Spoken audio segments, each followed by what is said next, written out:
नमस्कार, जय श्री हरि, जय श्री राधे, जय श्री कृष्ण। आज हजुर समक्ष फाल्गुन शुक्ल पक्षमा पर्ने आमलकी एकादशीको पूरा व्रतकथा महात्म्य लिएर म टिका पौडेल उपस्थित भएको छु। भगवान श्री कृष्णले युधिष्ठिरजीलाई बताउनु भएको जुन आमलकी एकादशीको व्रतकथा महात्म्य रहेको छ, हजुरहरू समक्षमा हामीले सोही व्रतकथा महात्म्य राख्ने छौं। वशिष्ठजी लगायत नारदजी लगायत ऋषिहरू मान्धाता कहाँ जाँदाखेरि मान्धाताले सोद्धाखेरि नारदजी लगायत वशिष्ठले जुन आमलकी एकादशीको महिमा गाउनु भएको थियो, महात्म्य बताउनु भएको थियो, सोही व्रतकथा महात्म्य हजुरहरू समक्षमा राखिनेछ।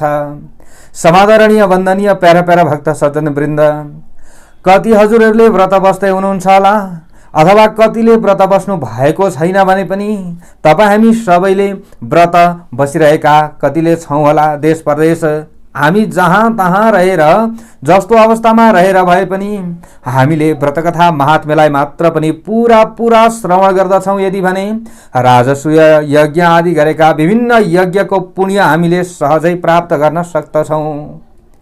अनि आमलकी एकादशीको व्रतकथा महात्म्य मात्रले पनि हामीले जान अनजानमा गरेका सम्पूर्ण पापहरू नाश भएर जान्छ भनेर पनि भनिएको छ। त्यसैले श्रद्धा भाव भक्ति विश्वासका साथमा पूरा व्रतकथा महात्म्यलाई श्रवण गर्नुहोला र आफ्नो यो जीवनलाई धन्य बनाउनुहोला। सर्वप्रथम ध्यान गरौं। ओम शान्ताकारं भुजगशयनं पद्मनाभं सुरेशं विश्वाधारं गगनसदृशं मेघवर्णं शुभांगं लक्ष्मीकान्तं कमलनयनं योगिभिर्ध्यानगम्यं वन्दे विष्णुं भवभयहरं सर्वलोकैकनाथम्। सबैले भनौं आमलकी एकादशी की जय।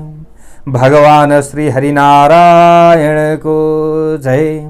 भगवान श्री कृष्ण को जय। राधा माधव भगवान को जय। भक्तर भगवान को जय। समादरणीय वन्दनीय प्यारा प्यारा भक्त सज्जन वृन्द, यहाँ पुस्तकमा जस्तो व्रतकथा महात्म्य राखिएको छ, आज आमलकी एकादशी परेका कारणले गर्दा जस्ताको तस्तै व्रतकथा महात्म्य राखिँदैछ। मान्धाताले एकचोटि प्रश्न गर्नुभएछ। जब वशिष्ठ लगायत नारदजी विभिन्न ऋषिहरू मान्धाता कहाँ पुग्नु भएको थियो, तब मान्धाताले सबै ऋषिहरूलाई स्वागत गर्नुभयो, पाद्य अर्घ्य आदिले पूजा गर्नुभयो। अनि नारदजी लगायत वशिष्ठ ऋषिलाई प्रश्न गर्नुभयो। मान्धाताले सोध्नुहुन्छ, वद ब्रह्मन् महाभाग येन श्रेयो भवेन् मम ईदृग व्रतं ब्रह्मयोनि तेनुकम्पास्ति चिन्मयी। हे ब्रह्मयोनि, ब्रह्म योनिको मतलब के हो? हे ब्रह्मा जी का पुत्र। हे महाभाग, महाभाग को अर्थ हुन्छ भाग्यशाली। हे ब्राह्मण अर्थात ब्राह्मण नारद जी अथवा वशिष्ठ जी, यदि तपाईको मेरा उपर दया छ भने यस्तो व्रत बताइबक्सियोस् हे प्रभु जसले मेरो कल्याण होस्। यस्ता प्रकारले मान्धाताले प्रश्न गरिसकेपछि अगाडि गएर वशिष्ठ ऋषिले भन्न लाग्नुहुन्छ, सरहस्यं सेतिहासं व्रतानां व्रतमुत्तमं कथयाम्यधुना तुभ्यं सर्वभूतफलप्रदम्। वशिष्ठजी भन्नुहुन्छ, सबै प्राणीलाई फल दिने व्रतहरूमध्ये अति उत्तम रहस्य र इतिहास सहितको जुन व्रत रहेको छ, त्यो व्रत अहिले म तिमीलाई बताउँछु। सुन। कसरी सुन्नु पर्दछ? ध्यानपूर्वक श्रद्धापूर्वक पूरा श्रवण गर्नु पर्दछ। हे राजन, ठुला ठुला पापहरूलाई नाश पार्ने अनि सारा मोक्ष चाहने जनलाई मोक्ष दिने, यस्तै प्रकारले हजार गोदानको फल दिने, आमलकी नामको एकादशीको व्रत रहेको छ हे राजन। अब म यसैको बारेमा यो पुरानो इतिहासको वर्णन गर्दछु। जसरी हिंसामा लागि परेको व्याधाले पनि मुक्ति पाएको थियो, त्यसरी नै जोसुकैले पनि आमलकी एकादशीको व्रत बसे भने अथवा व्रत कथा महात्म्यलाई मात्र पनि पुरा श्रवण गरे भने उनीहरूको कल्याण हुन्छ। वैदिशम नाम नगरम हृष्टपुष्ट जनाकुलम ब्राह्मणैः क्षत्रियैर्वैश्यैः शूद्रैश्च समलं कृतम। कुनै समयमा हृष्टपुष्ट जनहरूले भरिएको अनि ब्राह्मण क्षत्रिय वैश्य शूद्र यी चारै वर्णले शोभिएको वैदिशन नाम गरेको नगर थियो। हे नृपशार्दुल, नृपशार्दुल भनेको के? राजाहरूमा श्रेष्ठ, सिंह जस्तै नि नृपहरूमा। हे मानधाता, त्यो नगर सधैँ वेद ध्वनिले गुन्जयमान अत्यन्त राम्रो थियो। जताततै वेदका ध्वनिहरू गुन्जयमान भइरहन्थे। त्यस श्रेष्ठ नगरमा नास्तिक तथा कुकर्म गर्ने कोही पनि थिएन। त्यस नगरमा सोमवंशी शशबिन्दु नामक अत्यन्त विख्यात राजा अघि भएका थिए। पछि त्यसैको वंशमा सत्य प्रतिज्ञा अत्यन्त धर्मात्मा चैत्ररथ नाम गरेका राजा हुँदा भए। त्यस राजामा 10,000 मत हात्तीको बल थियो। ल हेर्नुहोस् त कति ठुलो बल थियो यिनमा, 10,000। त यस्तै प्रकारले ती राजा शस्त्रको अनि शास्त्रको पनि ज्ञाता थिए। शस्त्र शास्त्रमा पारङ्गत लक्ष्मीवान ऐश्वर्यशाली थिए। हे राजन, धर्मात्मा तथा धर्म जान्ने त्यसले पृथ्वीमा शासन गर्दा अथवा ती राजाले पृथ्वीमा शासन गर्दा प्रशासन गर्दा कहीँ पनि कृपण व्यक्ति र निर्धन व्यक्ति देखिँदैन थियो। सर्वत्र कुशल, सबैलाई कल्याण गर्ने भएका कारणले गर्दा सबैमा आयु आरोग्यता विद्यमान थियो। कसैको पनि आयु क्षीण थिएन। समादरणीय भक्त सज्जनवृन्द, हामीले पनि के बुझ्नु पर्दछ भने जुन राज्यमा धर्मको रक्षा भएको हुन्छ त्यो राज्यमा धर्मले ती व्यक्तिहरूको रक्षा गर्दछ। किनभने त्यहाँ अलिकति भए पनि धर्मको डर हुन्छ। यसरी बताइएको छ। त हामीले नगर्ने कुराहरू गर्दैनौँ, गर्न पर्ने कुराहरू गर्छौँ, त्यस पछाडि हाम्रो कल्याण हुँदै जान्छ। सारा प्रकृतिको संरक्षण हुन्छ। जब प्रकृतिको संरक्षण हुन्छ त्यसपछि हाम्रो पनि संरक्षण हुन्छ। जब हामीले धर्म मान्दैनौँ त्यस पछाडि प्रकृतिको विनाश हुन्छ, प्रकृतिको छेडछाड हुन्छ। त्यसपछि हाम्रो जीवन पनि के हुन्छ? नारकीय बन्दै जान्छ। ल हेर्नुहोस् प्यारो भक्त भागवतहरू, यतिखेर मनुष्यहरूको आयु क्षीण हुँदै गइरहेको छ। प्रकृतिको दोहन बारम्बार निरन्तर मनुष्यहरूले फाइदाका लागि लुटिरहेका छन्। त अब त्यस समयमा ती राजाले यति धर्म फैलाएका थिए कि त्यहाँका प्रजाहरू पनि सबै स्वस्थ थिए, पुरा आयु भएका थिए। विष्णु भक्तिरता लोकास्तस्मिन् पुरवरे सदा। त्यस श्रेष्ठ नगरमा जनताहरू सधैँ भगवान श्रीहरि विष्णुको भक्तिमा रत रहन्थे। कति जनता भगवान शिवजीको पूजा पनि गर्ने गर्दथे। भनेको हरिहर उनै भगवान श्री साम्बसदा शिवजी र भगवान श्री विष्णुको पूजा गर्ने खालका सबै जनताहरू थिए। राजा पनि विशेष गरेर भगवान श्रीहरि विष्णु र उनै भगवान साम्बसदा शिवजीको पूजा गर्दथे र उहाँहरूलाई प्रसन्न बनाउने पाठ गर्ने गर्थे। द्वादशी विद्ध कृष्ण पक्षको एकादशीमा वा शुद्ध शुक्ल पक्षको एकादशीमा त्यहाँका जनताहरू उनीहरूले अन्न खाँदैनथे। त्यस दिन सब कामधन्दा छाडेर, यानि कि सबैजनाले कामधन्दा छाडेर हरिको भक्तिमै लागि परिरहेका हुन्थे। नारायण नारायण नारायण बोल, चेतन नारायण बोल। सबैजनाले के गर्थे? भजन गाउँथे, भगवानको नाम जप्थे। हे श्रेष्ठ राजा, सुखी सम्पन्न ती हरिभक्तिमा लागेका जनहरूको यस्तै प्रकारले धेरै वर्षहरू बिते। यस्तै तरहले रहँदा बस्दा कुनै समयमा फाल्गुनको शुक्ल पक्षमा पर्ने आमलकी नामले पुकारिने पुण्यले भरिएको द्वादशी बित्दा आमलकी एकादशी आयो। हे नृप शार्दूल, हे नृप, हे राजा, हे विभो, त्यो एकादशी पाएर बालकदेखि बुढासम्मका सबै जनताले, सबै मनुष्यहरूले नियमपूर्वकको उपवास गरे भनेको। आमलकी एकादशी आएपछि सबैले के गरे? उपवास बसे, व्रत बसे। महाफलं व्रतं ज्ञात्वा स्नानं कृत्वा नदी जले तत्र देवालये राजा लोकयुक्तो महाप्रभु। ठुलो फल दिने यानी कि धेरै ठुलो फल दिने व्रत जानेर सबैले नदीको जलमा त्यो एकादशीमा स्नान गरेर त्यही नदीकै तटमा रहेको अमलाको रुख पनि भएको मन्दिरमा महाशक्तिशाली राजा पनि जनताहरूकै साथमा गए।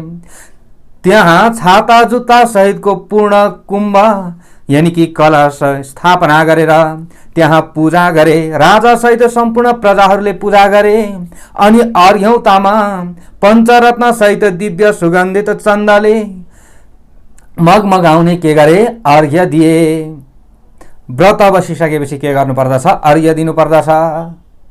हामीले यसरी बुझ्नु पर्यो। हे ब्रह्माबाट उत्पन्न भएकी अनि सारा पापलाई नाश गर्ने हे धात्री, हे अमलाकी यानी कि हे आमलकी, तपाईलाई नमस्कार छ। मेरो यो अर्घ्य जललाई स्वीकार गरी बक्सियोस् भन्दै अर्घ्य दिनु पर्दछ। यसरी बताइएको छ। धात्री धात्री समुद्भूते सर्वपातक नाशिनी आमलकी नमस्तुभ्यं गृहाणार्घ्योदकं मम। हे धात्री, तिमी ब्रह्म स्वरूपा हौ, तिमी भगवान रामचन्द्रद्वारा पूजिएकी हौ। मेरो यो प्रदक्षिणा कार्यले सबै पाप हर्नेवाली हौ भनेर 3 पल्ट त्यस पछाडि अर्घ्य दिइसकेपछि प्रदक्षिणा गर्नु। र राजा सहित प्रजाहरूले पनि यही प्रकारको कार्य गरे। त्यहाँ त्यसरी पूजा गरेर सबैजना आफ्नो भक्ति अनुसार जागरामा गरिरहेका थिए। यही समयमा नै त्यहाँ एउटा व्याधा आइपुग्यो। क्षुधाश्रम परिव्याप्तो महा भारेण पीडितः कुटुम्बार्थं जीवघाती सर्वधर्म बहिष्कृतः। हेर्नुहोस्, कुटुम्बार्थम जीवघाती भनेको कुटुम्बहरूका लागि जीवको हत्या गर्ने, सर्वधर्म बहिष्कृत भनेको सम्पूर्ण धर्महरूबाट बहिष्कृत भएको त्यो व्याधा भोक प्यास र थकाइले व्याकुल भएको थियो र भारी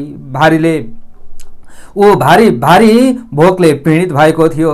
जहान परिवारका लागि प्राणी मार्ने त्यो सारा धर्मबाट बहिष्कार गरिएको त्यो व्याधा थियो।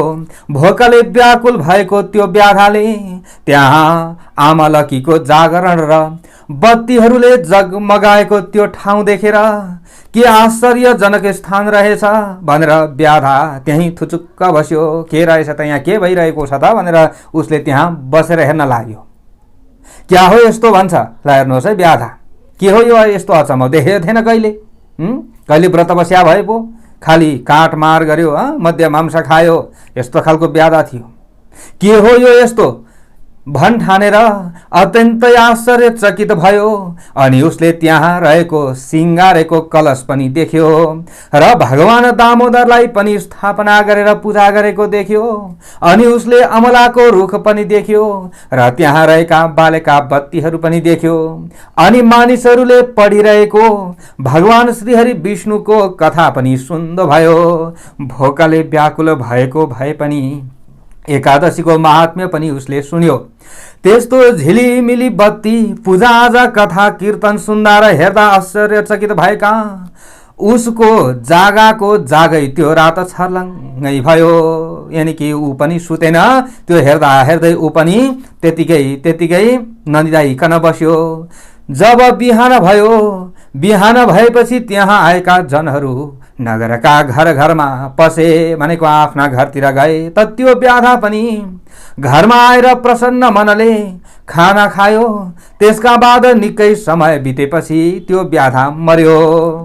त यस्ता प्रकारले त्यो एकादशीमा भोकै बसेको प्रभावले अन्जानमै हेर्नुहोस्, एकादशीमा भोकै बसेको थियो र रातभरि जागिरहेको कारणले अर्को जन्ममा उसले चतुरङ्गिनी सेनाले युक्त एकदम ठुलो राज्य पायो। त्यस राज्यको राजधानी जयन्ती नामको नगरी थियो र त्यहीँ त्यो विदुरथ नामकको राजा भएर बस्यो। त्यसपछि त्यो राजा विदुरथले वसुरथ नाम गरेको छोरो पायो। त्यो वसुरथ पछि अत्यन्त बलियो चतुरङ्गिणी सेनाले युक्त भएको, धन धान्यले टन्च रहेको छँदो भयो, निर्भय भएर 10,000 गाउँको शासन गर्दथ्यो। त्यो वसुरथ राजा तेजले सूर्य समान र कान्तिले चन्द्रमा समान प्रभा भएको थियो। अत्यन्त हेर्दाखेरि पनि जग जग जगमग परेको नि। हेर्नुहोस्, कोही पुण्यात्मा छन् भने उनीहरू एकदम जगमग देखिन्छन् अरे। पराक्रमे विष्णु समः क्षमया पृथ्वी समः, धार्मिक सत्यवादी च विष्णु भक्ति परायण। अनि पराक्रममा भगवान श्रीहरि विष्णु बराबरको छँदो भयो र क्षमा गर्नमा पृथ्वीको समान थियो। अनि अत्यन्त धर्मात्मा, साँचो बोल्ने र भगवान श्रीहरि विष्णुको भक्तिमा तत्पर रहन्थ्यो। त्यो राजा ब्रह्मज्ञ अर्थात् ईश्वरमा श्रद्धा राख्ने र काम गर्न जान्ने, प्रजाको पालनमा तत्पर रहनेवाला थियो। शत्रुको घमण्डलाई चुर पार्ने त्यो राजा अनेक प्रकारका यज्ञहरू पनि गर्ने खालका थिए। यसरी बुझ्नु पर्यो कि ती राजाले अनेक प्रकारका यज्ञहरू पनि गर्दथे। ऊ सधैँ यस्तै प्रकारले अनि सधैँ नाना प्रकारका दानहरू पनि गर्ने गर्थे। एकपल्ट ती राजा शिकार खेल्न गएका त दैववशले बाटो बिर्सिएछन्। तब उस राजालाई त्यस जङ्गलमा दिशा विदिशाको ज्ञान भएन त। त्यो बाक्लो वनमा पुरपुरामा दुवै हात लगाएर टुक्रुक्क बस्दा भए ती राजा। अब जङ्गलमा पसे, कतै बाटो देख्दैनन्, कहाँ आए। ल हेर्नुहोस्, कतै रिङ्गटा चले जस्तो हुन्छ, चक्कर लागे जस्तो हुन्छ, थुचुक्क बसेछन् बिचारा। अब त्यसरी थाकेका, असाध्यै भोकाएको त्यो राजा त्यसरी बसेका थिए त त्यसै समयमा पर्वतका गुफाहरूमा बस्ने म्लेच्छहरूको समूह जहाँ शत्रुहरूको बल हल गर्ने ती राजा बसेका थिए, त्यही ती म्लेच्छहरू आए। तब राजाले बैरी ठानेर सधैँ सताएका ती म्लेच्छहरूले धेरै दाता ती राजालाई वरिपरिबाट घेरेर खडा रहे। हाम्रा पूर्वजहरूको कट्टर विरोधी हो यो राजा, यसलाई मार मार, यसलाई काट काट भन्न थाले।